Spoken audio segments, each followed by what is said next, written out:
నమస్కారం అండి. మహాభారతంలో నేడు 27వ అధ్యాయము, అంశము కృష్ణుని ప్రతిజ్ఞ. వినిపిస్తున్నది మీ విజయభాస్కర్.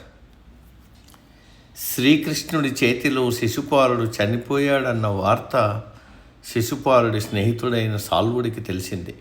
వెంటనే అతడు అగ్రహోదగ్రుడయ్యాడు. గొప్ప సైన్యంతో ద్వారకను ముట్టడించాడు. ఇంకా శ్రీకృష్ణుడు ద్వారకకు రాలేదు. ముసలివాడైన ఉగ్రసేనుడు ద్వారకను రక్షించే పనిలో ఉన్నాడు. ద్వారక గొప్ప కోట. అది బలమైన సైన్య రక్షణలో ఉంది. ఒక ద్వీపంలో ఈ కోట నిర్మితమైంది. శత్రు సైనిక దుర్భేద్యంగా ఉంది. సైన్యానికి విశాలమైన స్థలం, వివిధ అస్త్రాలు, అందరికీ చాలా కాలం వరకు సరిపోయే ఆహార పదార్థాలు ఉన్నాయి. కోటను గొప్ప గొప్ప వీరులు రక్షిస్తున్నారు. కోటను శత్రువులు ఆక్రమించిన కాలంలో మద్యపానం సేవించరాదని, ఆటపాటలు కూడదని ఉగ్రసేనుడు చాటించాడు. వంతెనలన్నీ ధ్వంసం చేశారు. రాజ్యంలోని ఏ రేవుకు ఏ పడవ రాకుండా ఏర్పాటు చేశారు. కోట చుట్టూ ఉన్న కందకానికి ఉన్న ఇనుప చువ్వలు పాతబడ్డాయి. పట్టణం చుట్టూ ఉన్న గోడలు బలవత్తరం చేశారు. కోట ముఖద్వారాన్ని ఇనుప ముళ్ళతీగతో రక్షణ కల్పించారు. కోట నుంచి బయటకు వెళ్ళడానికి, లోనికి రావడానికి సంజ్ఞాక్షరాలతో నియమాలు పెట్టారు. నైసర్గికంగా ద్వీపం సురక్షితమైనది. ఇంకా దాన్ని బలవత్తరం చేయడానికి అన్ని ఏర్పాట్లు చేశారు. యోధుల వేతనాలను వృద్ధి చేశారు. సైనిక దళంలోకి చేరిన యువకులను జాగరూకతతో కఠినంగా పరీక్షిస్తున్నారు. ఇంత రక్షణ వ్యవస్థ ఉన్న ద్వారక ముట్టడికి సాల్వుడు తన సైన్యాన్ని బహుజాగ్రత్తగా ముందుకు నడుపుతున్నాడు. ద్వారక సైన్యాలు చాలా కష్టనష్టాలు ఎదుర్కొంటున్నాయి. శ్రీకృష్ణుడు తిరిగి వచ్చేసరికి ద్వారక పరిస్థితి అంత బాగోకపోవడంతో విచారపడ్డాడు. తక్షణం సాల్వుడిని ఎదిరించి యుద్ధంలో అతన్ని ఓడించాడు. ద్యూతమాట పాండవులు ఇంద్రప్రస్థపురం విడిచి అరణ్యాలకు వెళ్ళడం తదితర హస్తినాపుర వింతలు శ్రీకృష్ణుడికి తెలిసాయి. శ్రీకృష్ణుడు తక్షణమే పాండవులు ఉండే అడవికి వెళ్ళాడు. శ్రీకృష్ణుడితో పాటు చాలామంది పాండవుల వద్దకు వెళ్ళారు. ఇంకా వృష్టి, భోజ కుటుంబాలకు చెందిన ముఖ్య వీరులను, చేది దేశపు రాజైన దృష్టకేతువు, కేకేయలు కూడా వెళ్ళారు. వీరందరూ దుర్యోధనుడి దుర్మార్గాలు విని అగ్రహోదగ్రులయ్యారు. దుర్యోధనుడి వంటి క్రూరుల రక్తం భూదేవి తాగుతుందని అరిచారు. ద్రౌపది శ్రీకృష్ణుణ్ణి సమీపించి గద్గద స్వరముతో తాను పడిన భంగపాట్లను ఆయనకు చెప్పింది. నేను ఏకవస్త్రంతో ఉన్నప్పుడు సభలోకి ఈడ్చుకొచ్చారు. ధృతరాష్ట్రుడి కుమారులు అనరాని మాటలతో, అసహ్యకర చేష్టలతో నన్ను అవమానించారు. నా బాధను చూసి వారు ఆనందించారు. నేను వారికి దాసినయ్యానంటూ అలాగే పిలిచారు.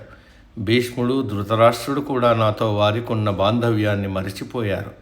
ఓ జనార్దన, నా భర్తలు కూడా ద్యూతగృహంలో క్రూరుల అపహాస్య అవమానాలు ఎదుర్కొన్నారు. వారు నన్ను రక్షించలేకపోయారు.